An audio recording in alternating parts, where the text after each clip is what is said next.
In today's America, there are a lot of political division and concerns from both sides of the aisle. These concerns center around who should be in power and to ensure that our elections remain fair, valid, and free from interference.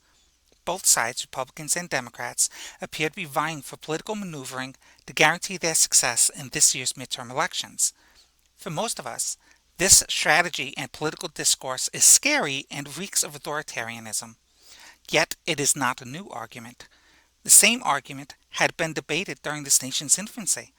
However, in those days the argument was debated because there was no nation on earth that had held elections for its executive. Some of the arguments for and against such an election for that time are still valid today. So join me as we continue our deep dive into a topic that I think is relevant today. It is a topic that has been explored by others many times, but I don't think it was explored in as much detail as it could have been. I'm talking about the Electoral College, that arcane, anachronistic institution that many Americans enjoy criticizing, but few truly understand. That institution that is ultimately responsible for electing the President of the United States. If you have been curious about why it was created or how it operates, or if it is still pertinent today, join me as we take a closer look into this institution. Hi everyone, and welcome to my YouTube channel. I am the roving educator of this and that. Together we will explore an array of topics from geography and history to sports and cultural phenomena. No topic is too mundane or too dull to broaden our horizons. A former educator, I seek to share my expertise in a wide expanse of knowledge with those curious enough to seek new understanding or who wish to gain a little insight into the world in which we live. I yearn to create an online community of other eager enthusiasts wishing to explore from the comfort of their home. This will be the second of a series of videos on the Electoral College, so if you are interested in learning more about it and want to see more videos on it, click that like button, subscribe to this channel, and share the video so others can find this channel as well. With all that said, let us continue looking at the Electoral College. As I said in the last video, we shall break our analysis down into four main areas. 1. The background to its creation, including its intensive debate, its composition, the functions of the electors, and the difference between the electoral and popular votes. 2. The initial role of the Electoral College, and if that role still applies, in other words, the way in which the Electoral College operated in 1788 versus 2026. 3. The analysis of presidential elections to ascertain whether the Electoral College is flawed or not, and how. And 4. Arguments for and against the Electoral College. Let me mention this before we begin. I am not here to say which side of the argument is right and which is wrong. The truth is that both sides have valid arguments, and I find myself swaying from one side to the other as time passes. In fact, I have switched my view of the Electoral College several times since first learning about it. I am simply offering an educated analysis of the institution, presenting all sides of the argument, and leaving you to decide, based on what is presented in this series of videos, whether the Electoral College has outlived its utility. In this video, we will analyze the intense debate concerning the election of the President of the United States and the creation of the Electoral College. We shall leave the composition of the Electoral College, including the number of electors, how they are selected, and how they vote, for the next video. Now, let us get started. In the last video, we saw that the Constitutional Convention met from May 25, 1787 to September 17, 1787 in the Pennsylvania State House in Philadelphia to discuss how to address the weaknesses of and the grievances stemming from the Articles of Confederation. At first, they did not intend to scrap the Articles and create a new constitution, but it quickly became evident that they needed to. Why? The Articles of Confederation did not have an amendment process built into them to allow for that series of documents to alter the functioning of the government that they had created. Consequently, and crucially, those founding fathers in Philadelphia during the summer of 1787 were committing treason a second time. First, they had committed it against Great Britain by declaring its monarchical government illegitimate in the United States, And second, they had committed it against the United States by declaring the government under the Articles of Confederation illegitimate. Therefore, all proceedings during the Constitutional Convention were held in secret, complete with windows closed and doors locked. I know what you're thinking. Roving, how do we know what was discussed and what debates were made for and against the different ideas if the meetings were secret? To that, I say that one of the founding fathers, James Madison, journaled each day's session for posterity. Thusly, he had earned the nickname Father of the Constitution. Coincidentally, he was also the only delegate to attend every session of the convention, so he knew more than anyone else the debates made by both sides on every topic that had been raised. In effect, during his life, he was the foremost authority of the United States Constitution. This is why he was asked to write the Bill of Rights during the debate among the states over the Constitution's ratification, but we get ahead of ourselves. The debate over the executive branch, which everyone knew was desperately needed as part of any government, resulted from the central question: how strong should a central government be? Some feared that a strong central government would create a tyrannical form of government.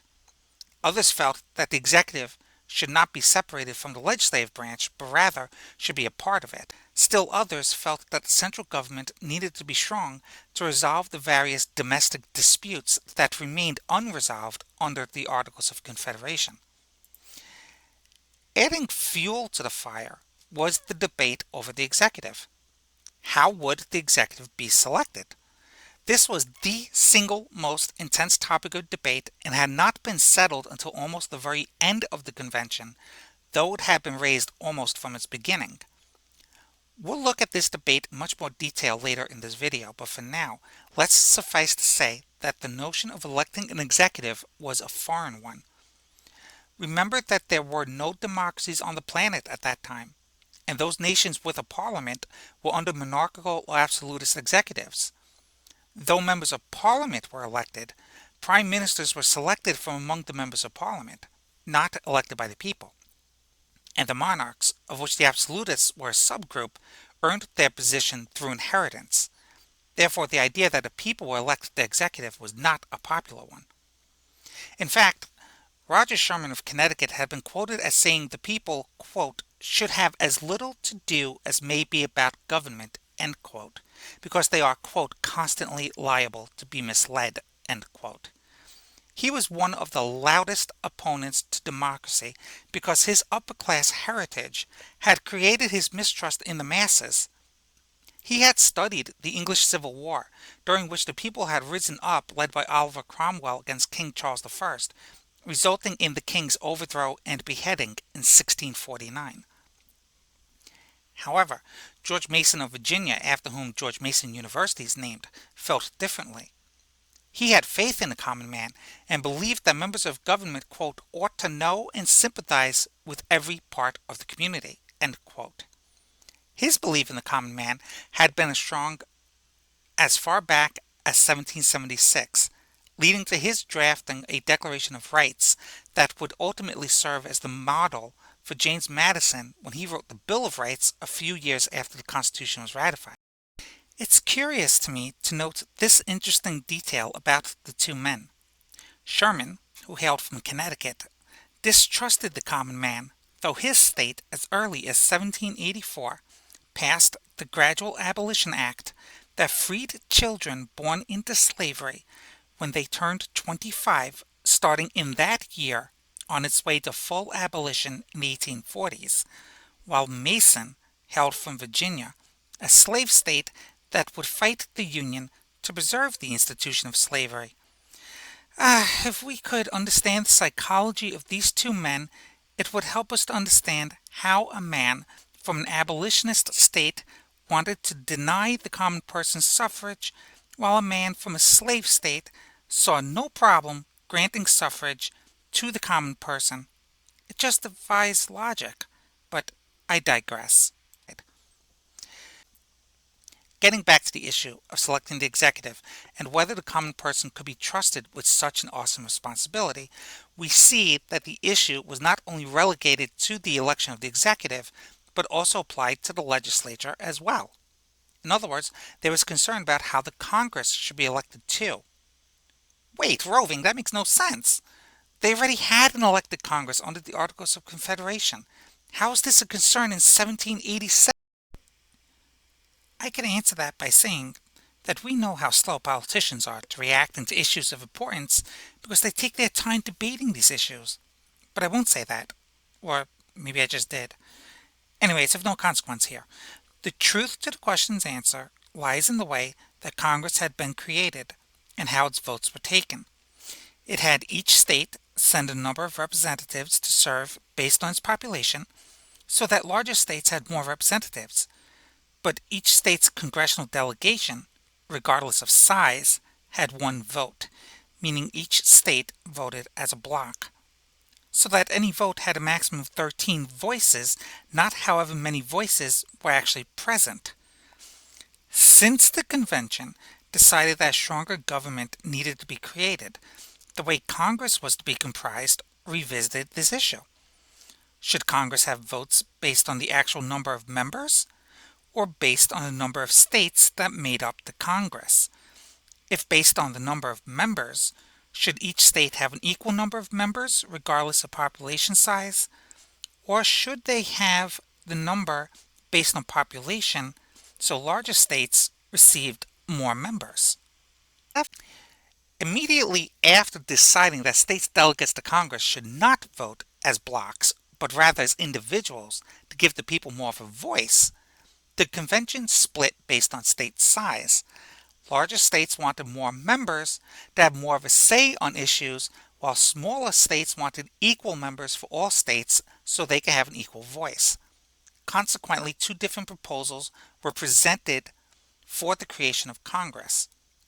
Virginia had introduced a plan to give larger states a stronger voice, while New Jersey had introduced a plan to give all states an equal voice. In Virginia's plan, Congress would consist of a single house where representation was based on a state's population, so larger states would have more members. Each member's vote counted as one vote, so it would eliminate block voting. There would be three branches of government: the legislature, the executive, and the judicial. To prevent being overruled on issues by larger states, New Jersey also called for a one-house Congress, but this plan called for equal representation regardless of population. Each member again would have one vote, thus eliminating block voting, and there would also be three branches of government. Do you see the problem with these proposals? Both agreed that the government should have three branches and block voting would be eliminated. That was not the problem. The problem was that larger states sought to protect their interests through the Virginia plan, and smaller states sought to create a fairer footing with the larger states. In other words, the delegates at the convention were not thinking about resolving the problem that the Congress under the Articles had. They were rehashing the same problem in a different window dressing because they still thought as individual states, not as one nation. Unless a solution to the makeup of Congress was presented, the Founding Fathers would be at an impasse, unable to address the executive branch. It was none other than the man who distrusted the common man himself, Roger Sherman, who proposed a resolution to this dilemma. He presented the Connecticut Plan of Congress. Like Virginia and New Jersey, Connecticut suggested that there be three branches of government and each congressional member have one vote, eliminating block voting. However, Sherman proposed that Congress should have two houses: an upper house called the Senate, where every state had two members called senators, regardless of population, so each state would have even footing, and a lower house called the House of Representatives, where every state had a number of representatives based on their population. Whew! That solves that. Now how do you define population? What? What did you ask? How do you define population? I define it as those individuals who comprise the citizenry of the nation. But I have slaves in my state. Do they count too? Ahem. Yes. Well, by definition, a slave has no rights and cannot be represented. Can you imagine this conversation occurring among the Founding Fathers? It did. And it should come as no surprise as to which side favored counting slaves and which side opposed it. Of course, we know that the northern states favored it and the southern states opposed it. You're wrong. What? Say that again? You're wrong. What do you mean I'm wrong? The North will favor it because they saw slaves as people. The South will never see them as such, so they had to have opposed it. But alas, we know that the opposite was indeed true. The South wanted their slaves to be counted as part of representation because their free population was so much smaller than the free population in the North, even among their larger states. By counting solely the free white population of the South, the North would have more representatives than the South, and the North would force its will upon the South. This is the same argument that the smaller states have versus the larger states, only this time the argument centered around slavery. Back to square one. Ugh! When will this debate end? We know that in the case of the convention, the debate ended with the adoption of the controversial and now unconstitutional Three-Fifths Compromise, a compromise that allowed for 60% of a state's slave population to be counted toward its number of representatives in Congress. This compromise thus padded the numbers for the South to give them a larger voice to represent a growing minority of their citizenry. However, in the case of 2026 America, this debate has not ended, since this question of representation centers around whether or not immigrant populations, not slaves, should be counted toward representation in Congress, and by extension, whether immigrant populations have rights in the United States at all. Isn't that question creating a new slave class in the United States? Tell me your thoughts below. Once the controversial Three-Fifths Compromise was agreed upon, the Founding Fathers introduced Article 1 of the Constitution, everything related to Congress. Why is the legislature written as the first article? Because the Founding Fathers said the people were the important part of the government, not the members of the government. This is why the executive branch, the presidency, is written after the People's Article. The people are more powerful than the President of the United States, not the other way around. Article 1, Section 8 spells out the powers of Congress, while Article 1, Section 10 spells out the limitations of the states. Article 1, Section 8 says in part, 1. The Congress shall have power to lay and collect taxes, duties, imposts, and excises, to pay the debts and provide for the common defense and general welfare of the United States. But all duties, imposts, and excises shall be uniform throughout the United States, eliminating states' responsibilities to pay off the debts they had accumulated. 2. To borrow money on the credit of the United States, to allow for the continual purchasing power of the government when borrowing money. 3. To regulate commerce with foreign nations and among the several states and with the Indian tribes, voiding the state tariffs leveled against each other. 4. To establish an uniform rule of naturalization and uniform laws on the subject of bankruptcies throughout the United States, voiding conflicting laws from among the states. 5. To coin money, regulate the value thereof, and of foreign coin, and fix the standard of weights and measures, voiding conflicting currencies of states. 6. To provide for the punishment of counterfeiting the securities and current coin of the United States. 7. To establish post offices and post roads. 8. To promote the progress of science and useful arts by securing for limited times to authors and inventors the exclusive right to their respective writings and discoveries. Patent and copyright laws, which begs the question of whether unregulated AI is constitutional since it takes from these protected areas. 9. To constitute tribunals inferior to the Supreme Court, or create federal courts. 10. To define and punish piracies and felonies committed on the high seas and offenses against the law of nations. 11. To declare war, grant letters of marque and reprisal, and make rules concerning captures on land and water. To prevent a tyrant or despot from seizing power or remaining in power in the executive. 12. To raise and support armies, but no appropriation of money to that use shall be for a longer term than 2 years, not for an indefinite time frame. 13. To provide and maintain a navy. 14. To make rules for the government and regulation of the land and naval forces. 15. To provide for calling forth the militia to execute the laws of the Union, suppress insurrections, and repel invasions. 16. To provide for organizing, arming, and disciplining the militia, and for governing such part of them as may be employed in the service of the United States, reserving to the states, respectively, the appointment of the officers and the authority of training the militia according to the discipline prescribed by Congress, leaving the makeup and the training of state militias to state governments, never to the federal government. 17. To exercise exclusive legislation in all cases whatsoever over such district, not exceeding 10 miles square, as may by cession of particular states and the acceptance of Congress, become the seat of the government of the United States, and to exercise like authority over all places purchased by the consent of the legislature of the state in which the same shall be, for the erection of forts, magazines, arsenals, dockyards, and other needful buildings, in other words, Washington, D.C., and 18. To make all laws which shall be necessary and proper for carrying into execution the foregoing powers and all other powers vested by this Constitution in the government of the United States or in any department or officer thereof, which is known as the Elastic Clause.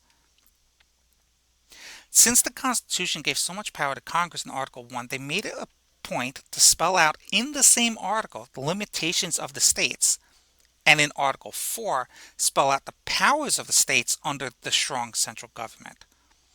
Article 1, Section 10 stipulates that 1. No state shall enter into any treaty, alliance, or confederation, grant letters of marque and reprisal, coin money, emit bills of credit, make anything but gold and silver coin a tender in payment of debts, pass any bill of attainder, ex post facto law, or law impairing the obligation of contracts, or grant any title of nobility. Congress now had the power to create money, not the states, and the states were forbidden to pass any law that could retroactively take effect prior to the ratification of the Constitution. 2. No state shall, without the consent of the Congress, lay any imposts or duties on imports or exports, except what may be absolutely necessary for executing its inspection laws, and the net produce of all duties and imposts laid by any state on imports or exports shall be for the use of the Treasury of the United States, and all such laws shall be subject to the revision and control of the Congress. In other words, state tariffs levied prior to the Constitution are null and void, and any future state tariffs against other nations are also null and void. Plus, any revenue generated from tariffs would go directly to the central government coffers. And 3. No state shall, without the consent of Congress, lay any duty of tonnage, keep troops or ships of war in time of peace, enter into any agreement or compact with another state or with a foreign power, or engage in war unless actually invaded, or in such imminent danger as will not admit of delay. The exception to this are the states' militias. States are forbidden to make agreements with each other against the United States. Keep this in mind when we begin looking at remedies to the Electoral College. To ease the concerns that the central government would not recognize or accept the sovereignty of the individual states, Article 4 was written. Section 4 states, "The United States shall guarantee to every state in this Union a republican form of government, and shall protect each of them against invasion, and on application of the legislature or of the executive when the legislature cannot be convened, against domestic violence," meaning each state will exist independently of the central government but be subject to the power of that government, and each state shall elect their officials who will be recognized by the central government. Once the Congress's make-up, powers, and all things relevant to it was settled, the intense debate over the executive branch continued. The debate in this area revolved around the degree of power the executive should have. There were 3 camps here. The first felt the executive should be a figurehead like the British monarch. The second felt the executive needed as much power as Congress to keep things equal. The third felt the executive should have more power than Congress. Regardless of which camp they found themselves in, most, if not all, the Founding Fathers felt that the executive needed to be independent of the Congress, not a member of it. We have already delved into the reasons why this was a necessity in the last video. You can find it at the end of this video and linked in the description. Since the executive, president from this point forward, would be responsible for executing laws enacted by Congress and not be a member of Congress, many convention attendees felt that the president should have a veto power, the ability to refuse to enact a law of Congress if he disagreed with it. This power created a sticky point for the convention. James Madison, the father of the Constitution, noted in his journal that some members felt that this veto power had to be checked, and according to Roger Sherman, not, quote, enabling any one man to stop the will of the whole. No man could be found so far above all the rest in wisdom, end quote. To check this veto power, some members felt that Congress should just have to go back to the drawing board and pass an entirely new law, while others felt that Congress should have an override power to simply remove the presidential veto from the legislation. In the end, it was this override power that have found its way into Article 1, Section 7, Clause 2 of the Constitution. Every bill which shall have passed the House of Representatives and the Senate shall, before it become a law, be presented to the President of the United States. If he approve it, he shall sign it, but if not, he shall return it, with his objections, to that House in which it shall have originated, to the Senate if the Senate had originally proposed it, or to the House if the House had done so, who shall enter the objections at large in their journal, and proceed to reconsider it. If after such reconsideration 2/3 of the House shall agree to pass the bill, it shall be sent, together with the objections, to the other House, by which it shall likewise be reconsidered, and if approved by 2/3 of that House, it shall become a law. But in all such cases, the votes of both houses shall be determined by yeas and nays, and the names of the persons voting for and against the bill shall be entered on the journal of each house respectively. If any bill shall not be returned by the President within 10 days, Sundays excepted, after it shall have been presented to him, the same shall be a law, in like manner as if he has signed it, unless the Congress by their adjournment prevent its return, in which case it shall not be a law. It's interesting to note that Article 1, Section 7, Clause 2 has its origins in two Enlightenment thinkers. The concept of Congress and the President seesawing back and forth over a veto has its origins in Montesquieu's concepts of separation of powers and checks and balances, while the idea that legitimate power and the legitimacy of law reside in the people represented by Congress lies in the writings of Hobbes. We had already analyzed these two thinkers as well as others in the previous video of this series. A link will be provided in the description if you wish to check that one out after this. The President's veto power and its override system in Congress are just one example of checks and balances as well as separation of powers written into the Constitution. Other examples of checks and balances include Congress approving presidential nominations, impeaching the President for high crimes and misdemeanors, passing the budget, declaring war if the President feels it is needed, and ratifying treaties negotiated by the President. It also includes the President nominating officials for the Supreme Court and agency heads, as well as the Supreme Court declaring presidential actions or congressional legislation unconstitutional.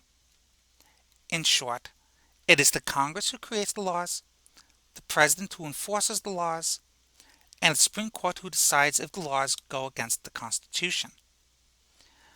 Once those who feared a powerful executive were satisfied that the Constitution kept that executive in check, the crux of the debate was raised. Who should choose the President of the United States? Should it be Congress, the state legislatures, or the people themselves? Article 2, Section 1 of the Constitution spells out the qualifications of the President and the powers vested in the individual. 1. The executive power shall be vested in a President of the United States of America. He shall hold his office during the term of 4 years, and together with the Vice President, chosen for the same term, be elected as follows. 2. Each state shall appoint in such manner as the legislature thereof may direct a number of electors equal to the whole number of senators and representatives to which the state may be entitled in the Congress. But no senator or representative or person holding an office of trust or profit under the United States shall be appointed an elector. 3. The electors shall meet in their respective states and vote by ballot for 2 persons, of whom one at least shall not be an inhabitant of the same state with themselves, and they shall make a list of all the persons voted for, and of the number of votes for each, which list they shall sign and certify and transmit sealed to the seat of the government of the United States, directed to the President of the Senate. The President of the Senate shall, in the presence of the Senate and House of Representatives, open all the certificates, and the votes shall then be counted. The person having the greatest number of votes shall be the President, if such number be a majority of the whole number of electors appointed, and if there be more than one who has such majority and have an equal number of votes, then the House of Representatives shall immediately choose by ballot one of them for President. And if no person have a majority, then from the 5 highest on the list, the said House shall in like manner choose the President. But in choosing the President, the votes shall be taken by states, the representation from each state having 1 vote. A quorum for this purpose shall consist of a member or members from 2/3 of the states, and a majority of all the states shall be necessary to a choice. In every case, after the choice of the President, The person having the greatest number of votes of the electors shall be the vice president. But if there should remain two or more who have equal votes, the Senate shall choose from them by ballot the vice president. 4. The Congress may determine the time of choosing the electors and the day in which they shall give their votes, which day shall be the same throughout the United States. This section of the Constitution thus created the Electoral College, the solution to electing the President of the United States after determining that the people should vote for that office. In essence, it created a group of individuals who will vote for the President. Wait, Roving, I thought we elected the President of the United States. We do. Kinda. On Election Day, we elect a group of people known as electors who pledge to vote for the person we want to see elected. They then vote for that candidate a month and a half later on our behalf. This is the electoral vote that a presidential candidate receives on Election Day, though it is unofficial until the Electoral College votes 6 weeks later. The electoral vote depends on how a state's residents vote on Election Day, the so-called popular vote. Both votes are needed to elect the president because the electoral vote certifies the popular vote, and then Congress certifies the electoral vote. Thus, the electoral vote is meant to reflect the popular vote.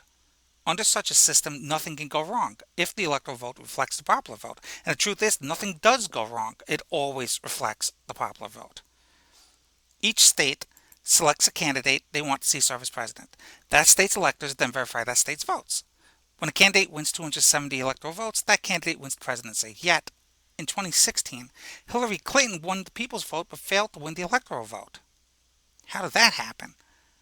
The combination of states whose populations wanted to see Hillary serve as president did not have electoral votes totaling 270, while the combination of states that have wanted to see Donald Trump serve as president did, despite having a smaller population count.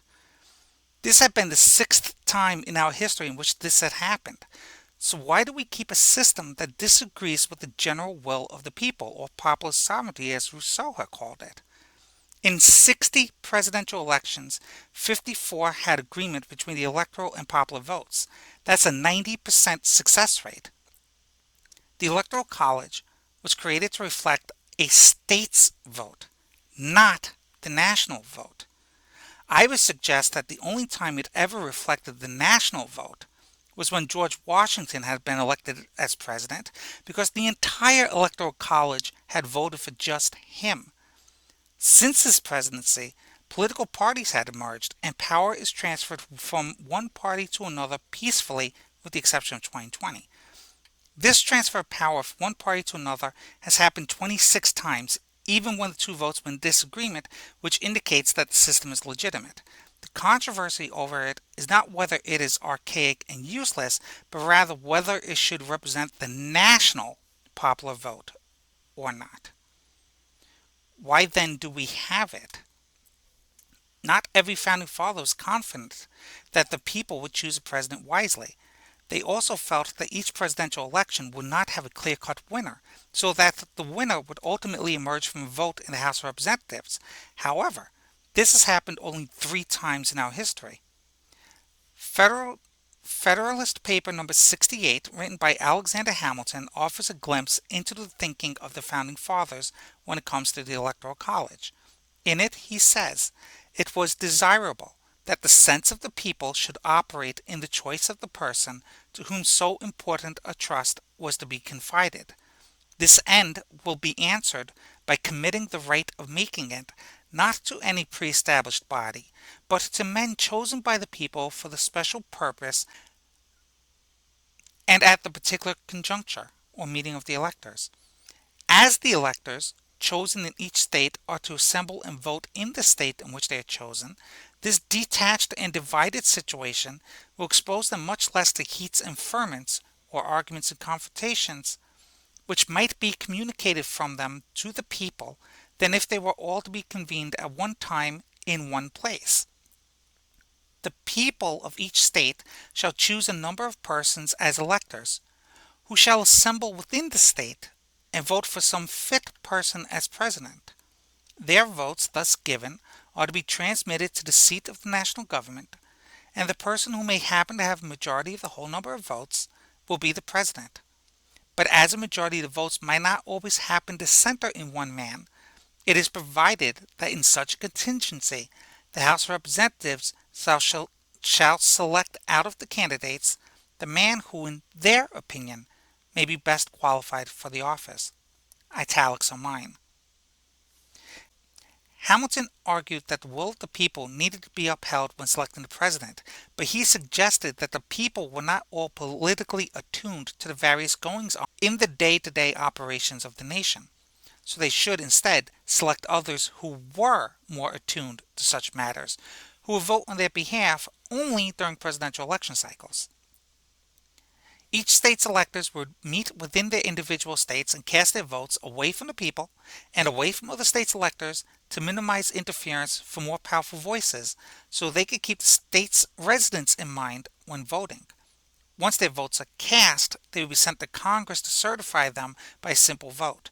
If no candidate receives the majority of votes needed to be president, the newly elected House of Representatives, which would have taken over at the start of the calendar year in which the vote would be certified, would vote for president, and the newly elected Senate would do the same for vice president.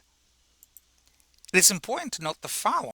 Since electors are more politically active than the average person, they are to verify the vote of the people, except if they feel the people's choice is unfit for the role. The newly elected House of Representatives that had been elected in the same election cycle as the president elects the president if no candidate receives the minimum number of electoral votes required, thus honoring the people's will, since the newly elected House would have been elected by the same group of people across the nation who had voted for president that same cycle. So the question begs to be asked, is the Electoral College still needed today? Let me know your thoughts below. The final point I want to make before ending today's video is this. Why did this debate over the Electoral College even exist among the Founding Fathers? They did not have any experience in democracy and distrusted it, though not all had felt so.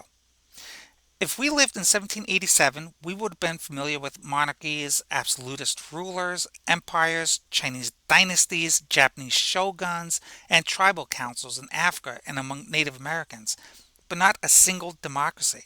The only true democracy in history had been ancient Athens, and that lasted a century and a half.